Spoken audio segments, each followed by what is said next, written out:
Welcome to our video on one of the most ambitious global development strategies in modern history, the Belt and Road Initiative, BRI.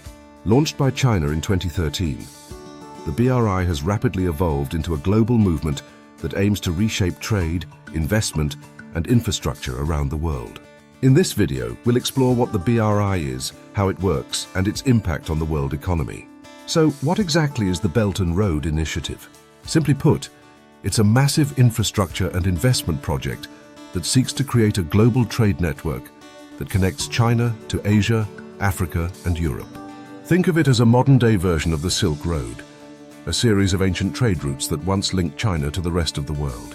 The BRI has two main components: the Silk Road Economic Belt, a land-based route, and the 21st Century Maritime Silk Road, a sea-based route.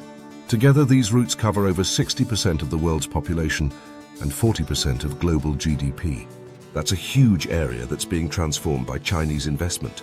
The BRI focuses on building infrastructure to facilitate trade, such as roads, railways, ports, and airports. China has poured billions of dollars into these projects, which benefit not only China, but also the countries along the way. According to estimates, the BRI could involve over $8 trillion in investment by 2049, making it the largest infrastructure initiative in human history. One of the most significant parts of the BRI is the construction of transportation networks. For instance, in Kenya, China helped build the standard gauge railway, connecting the port city of Mombasa to Nairobi. This railway has dramatically reduced travel time, boosted trade, and created thousands of jobs. Another high-profile project is the China-Pakistan Economic Corridor, CPEC, which includes roads, railways, and energy projects. CPEC connects China's Xinjiang region to the Gwadar port in Pakistan, creating a direct route for trade from the Middle East and Africa to China. The total cost of CPEC is estimated at $62 billion, and it has the potential to transform Pakistan's economy. In Sri Lanka, China financed the construction of the Hutchison port in Colombo, which is becoming a major hub for international shipping. The port is expected to handle 2.7 million TEUs, 20-foot equivalent units, annually, making it one of the largest ports in the region. But the BRI is not just about infrastructure. It's about creating trade corridors that can boost economic growth in participating countries. By improving connectivity, China is helping countries gain access to global markets. This is particularly important for developing nations, which may struggle with infrastructure and logistics. For example, in Pakistan, the Gwadar port has been developed into a major trade hub, potentially connecting Central Asia to the Indian Ocean.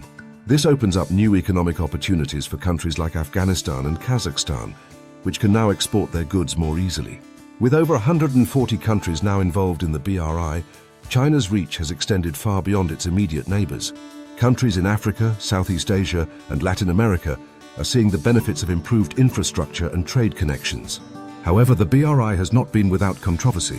One of the main concerns is the level of debt that countries are taking on to fund BRI projects. Many of the nations involved in the BRI are borrowing large sums of money from China to fund infrastructure projects. This has raised concerns about debt traps, where countries may struggle to repay their loans, leaving them vulnerable to Chinese influence. Sri Lanka is a prime example of this. In 2017, Sri Lanka had to lease its Hambantota port to China for 99 years after struggling to repay loans. Critics argue that this is an example of how BRI projects can lead to China gaining significant strategic influence over countries. Some countries have expressed their concerns over the lack of transparency and accountability in the BRI. Critics argue that Chinese-funded projects are often awarded to Chinese companies rather than local businesses, which means the economic benefits are not always felt by the local population. Despite these concerns, many countries continue to embrace the BRI, seeing the benefits of improved infrastructure, trade, and economic development. The Chinese government has made efforts to address some of these issues, emphasizing the importance of sustainability and green development in its BRI projects. For instance, China is increasingly promoting the use of renewable energy in BRI projects, such as solar and wind energy. In Pakistan, a large portion of the energy projects under CPEC are focused on hydropower and solar power, helping to diversify the country's energy mix.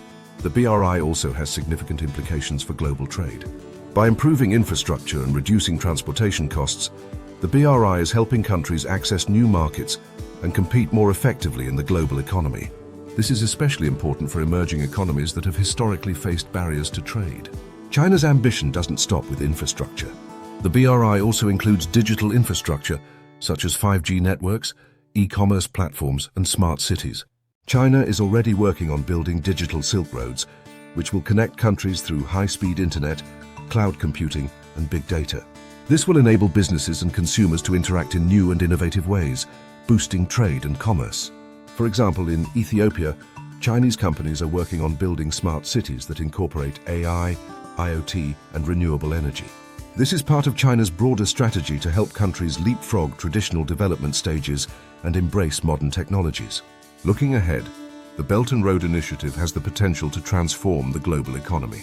If executed properly, it could create new economic opportunities, boost global trade, and lift millions of people out of poverty.